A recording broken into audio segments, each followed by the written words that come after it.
A spate of tavern-related shootings around the country and seemingly random killings have become increasingly common since that unforgettable loss of 21 young lives at a tavern in East London. This amid a spike in crime in an economically depressed country emerging from a series of protracted periods of COVID-19 pandemic lockdowns. While law enforcement investigates, observers have questioned whether we should perhaps not be examining the structure of the post-1994 South Africa to help get to the bottom of the new crisis. Joining us now from Makanda to help us understand what these observers mean by that is Rhodes University political scientist and lecturer Masixole Booi. Masixole, good evening. Thank you very much for your time and for joining us tonight here on In Focus. So, is there a connection between ideologies of a nation, alcohol abuse, proliferation of firearms, and social engineering? Thank you very much, and hi to everyone and viewers at home. Look, I think there are multiple connections. South Africa comes from a deeply rooted, divided society, but also from a history of violence, of colonialism and apartheid. And what we have been seeing in some of these contemporary or recent shootings, mostly in township, is to draw all of those connections. But what has been happening in the popular discourse in relation to this was to limit the conversation only into tavern, as if this type of violence doesn't happen outside the tavern. And I think that's the first problematization of this conversation in relation to violence. And part of the ideologies of a country and a nation has been the apartheid spatial geographies. And the first question is, where do these types of violence mostly happen in South Africa? And one will realize that part of these types of structural armed violence, gang-related, they mostly happen in township. And if one want to use the apartheid racial categories of colored and black, most of this violence happen in those racial categories. And one can be able to understand that the failure of the post-1994 government has been urban restructuring to restructure and reverse apartheid spatial geographies so that you don't have a situation where violence is concentrated in township which were created by the history of violence in society. So the recent deaths that were happening in taverns were not only limited in tavern, but they are forcing us to have a conversation about the crisis of violence in South Africa as a whole. And one can argue that this is not only a crisis for township, this is a crisis for South Africa as a whole. And for me, I think this is a security threat. If you can have random people that are unknown using high caliber of weaponry, shooting randomly, obviously, this is a security threat and the terrorist tendencies that is emerging in South Africa, but also which is related to alcohol. And we've seen during the lockdown accidents happening because of high concentration of alcohol consumption in South Africa. So there are multiple social ills and crises that are forcing us to find ourselves in this situation. And what we should not do is to focus only on tavern and argue that no, this is because we can just change taverns and so on and so forth. Yes. Let's take a bite at part of it. I mean, it's a very broad and in-depth conversation if we are to have it really in its entirety. But why has political intervention failed to reconfigure society? And somebody else maybe might even ask, why are we even looking for political intervention? Are there no other tools that we could be looking to for the reconfiguration of a society? Exactly. Look, I think the first thing is if you want to create a national unity and a national identity in South Africa, we have to start with the urban restructuring.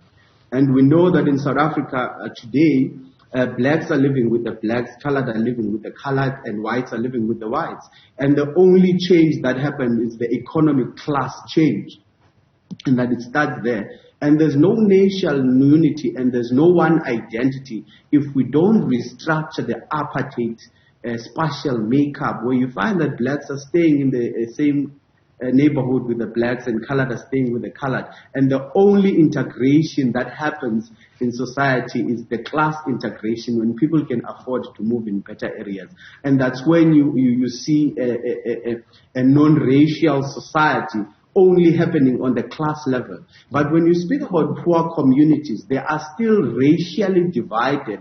They are still staying in the racially pocketed society, which makes it difficult to speak about the non-racial notion of society, but also the issue of national identity. Yeah. And I think that's where the first conversation should happen. Yeah. But if you then were to ask our institutional framework, structures, your legislature, your executive, your judiciary, they will tell you that there have been adequate policy initiatives in place designated to facilitate the creation of this new society that you're talking about altogether. So you've got welfare for the poor, you've got affordable housing initiatives, you've got equal opportunity employment laws and so on and so forth, which are supposed to be encouraging this kind of integration that you're talking about.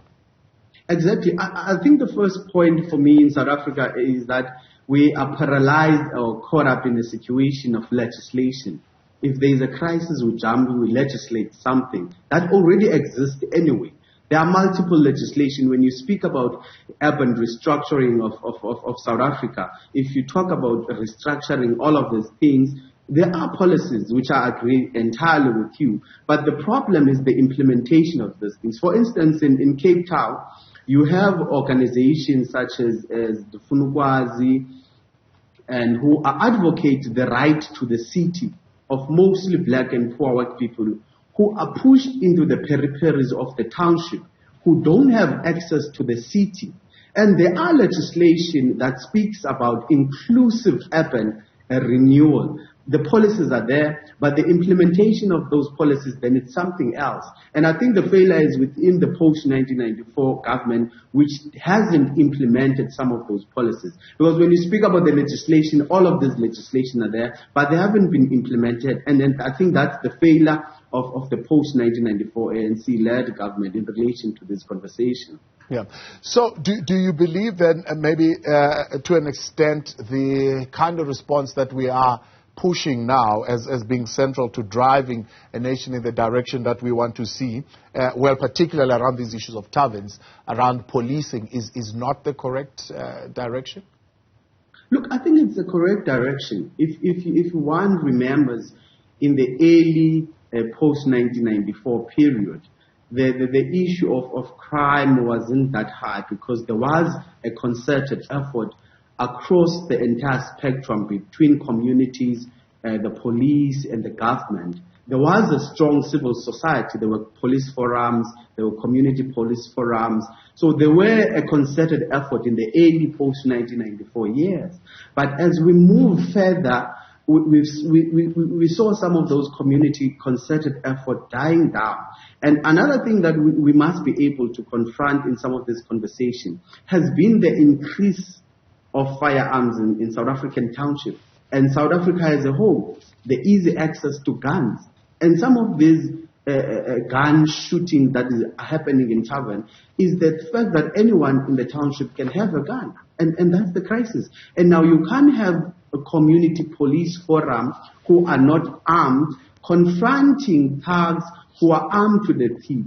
And that's another conversation that we should be able to confront. And the Minister of Police and the security cluster must be able to speak about how do we disarm some of these gang-related crimes that are happening in society. Because if you don't have a conversation about the increased access to guns in South Africa, we're missing the point entirely. Yeah. See, when you talk about that conversation of disarming, one can help and then ask the question which you ask. Where do these guns come from? Exactly. And when you do a critical conversation and investigation about that, you'll realize that some of these guns that are in the hands of criminals and thugs in our society, they were once legal. These guns don't fall out of the sky, they come out of our system. So then one is able to understand and see that the deep-seated crisis of corruption in our society, because some of these guns were once legal, and coming out of our system, the police, the military, and all of these security clusters. And remember, in South Africa, there is a growing private security sector, which is growing every day. And part of that private security sector also contribute to this high level of access to guns, and some of these security officers are robbed and police stations are robbed. So if we want to have a conversation and respond to the question, where do these guns come from? One will realize that these guns were once legal. So they come out of our system, and we need to confront them thoroughly. Now, you say it's not a question of, quick fix solutions, government changing legislation, amending the drinking age, and so on and so forth. You're saying legislative interventions are in place. They should be enforced. But we are failing to hold those who should uphold such interventions accountable. And here's our challenge, right? You would call the people who are responsible for the legislation, and then they will tell you that, no, we are just generally a violent society. They are abdicating that responsibility to say, I do have the legislative framework, it's there, but you are just a violent society in general. Exactly. And I think that's where the crisis emerged, because I think we have normalized this sense of violence that is part of our society. And that's an abnormal society. It can't be correct that we are a violent society, and we accept that. And I think the problem starts with accountability, because if we talk about the tavern shooting, and the quick fix solution from our government or from the NICO board will be quickly to say, look, let's legislate a new drinking age. Let's move from 18 to 21. And what happens when an 18-year-old gets into a tavern, And some of these legislative interventions are necessary for them to be there. But the question is, who enforces them? And who is held accountable when that enforcement doesn't happen? And we need to hold everyone accountable. And I think this starts from our communities, because some of these taverns are located in our communities, and community members can see that in this particular tavern, a 16-year-old can be able to buy alcohol and get drink in the street. And part of our communities will not hold the owner of that tavern accountable. So we need to also move beyond the government, because the government is the people. And sometimes we don't hold some of these particular entities that are located in our community, and we absolve ourselves from responsibility and say, no, the government must play a role. And I think communities, the government, and civil society as a whole must be able to enforce accountability. And community members have power to decide in unity to shut down a particular tavern, Yeah. Masixole, I appreciate you, man. Thanks so much for your intervention this evening and helping us in this conversation. That's Masixole. He's from Rhodes University, political scientist and lecturer there.